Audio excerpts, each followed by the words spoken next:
Action. Bonjour à tout le monde, coach à l'UCC depuis Göteborg. Voilà, j'ai reçu pas mal de questions en ce qui concerne comment faire pour atteindre son objectif, spécialement dans le sport, mais plus particulièrement sur la perte de poids ou de gras. Je vais essayer de vous donner une méthodologie, une manière de faire qui va vous permettre de travailler sur votre objectif. Ok? Donc, cette manière de faire, ça s'appelle SMART Goal en anglais, qui veut dire un objectif intelligent. Et cet objectif intelligent, on va essayer de le décortiquer pour que vous ayez une idée de comment faire les choses pour atteindre son objectif. D'abord, je vais prendre un exemple. Je vais prendre une fille qui a... je vais regarder d'abord. Voilà. Une fille qui a 22 ans et qui a envie de perdre du poids. Donc, la fille de 22 ans, d'abord, elle doit spécifier son produit. Pardon, pas son produit. Donc, elle doit spécifier son objectif. Perte, là, j'écris bien, perte de gras pour une fille de fille de 22 ans. Ça peut être un homme de 45 ans, ça peut être une dame de 50 ans, ça n'a pas trop d'importance, c'est un exemple, d'accord? Donc, pour la fille qui veut perdre du gras, elle a spécifié ce qu'elle veut perdre. Mais maintenant, elle ne doit pas se limiter à ça. Sa perte de poids doit être mesurable.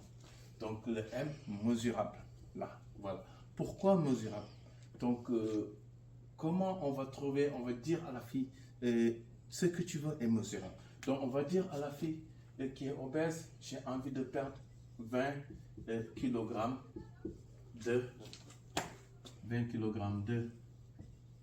de gras. Donc là, c'est mesurable. Pourquoi l'objectif doit être mesurable? Parce que ça nous permet de voir là où on est, là où on va. Donc là, c'est quantifiable. Et c'est très important quand on essaie d'atteindre un objectif. Le fait de pouvoir quantifier son objectif nous permet de voir notre évolution.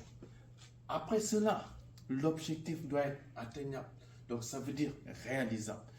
Si la fille aujourd'hui me dit je vais perdre du poids, je vais perdre du gras pendant 20 kg de gras pendant 3 semaines, là c'est pas réalisable, c'est un peu utopique. Donc réalisable, oui, je vais perdre du gras.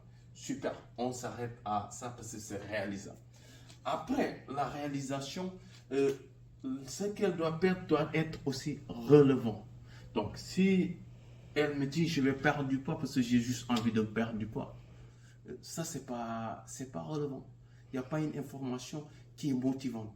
Donc, mais par contre, si elle me dit je vais perdre du poids parce que je vais me marier dans 6 mois, là c'est relevant. Je vais perdre du gras parce que je suis obèse, j'ai envie de vivre encore longtemps, j'ai envie de bien vivre, là c'est relevant.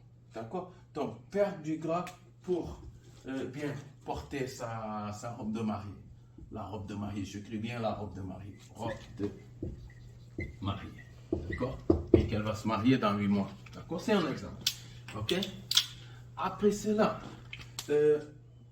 quand on a rassemblé 1, 2, 3, 4, l'objectif qui est spécifique, qui est mesurable, qui est atteignable, qui est relevant. Le tout dernier, c'est que l'objectif, comme on dit en anglais, doit être time-based. Ça veut dire limité dans le temps. Pourquoi limité dans le temps?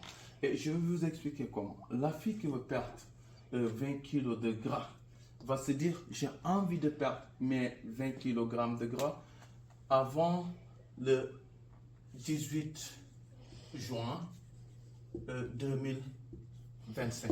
Et là, aujourd'hui, on est au mois de septembre. On est le 20 septembre. Donc, elle a largement le temps de travailler sur son objectif. En plus de cela, ce qui est bien d'avoir une date butoir, ça nous permet de faire de notre objectif une priorité et de travailler sur ça.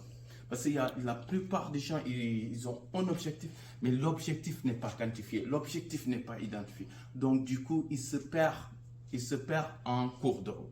D'accord? Pour éviter cela, aujourd'hui, je vais essayer de m'arrêter à ça. Et les prochains jours à venir, on va essayer de développer plus sur le fait d'atteindre les objectifs et qu'est-ce qu'il nous faut plus pour atteindre nos objectifs. Merci beaucoup et passez une très bonne journée. Au revoir.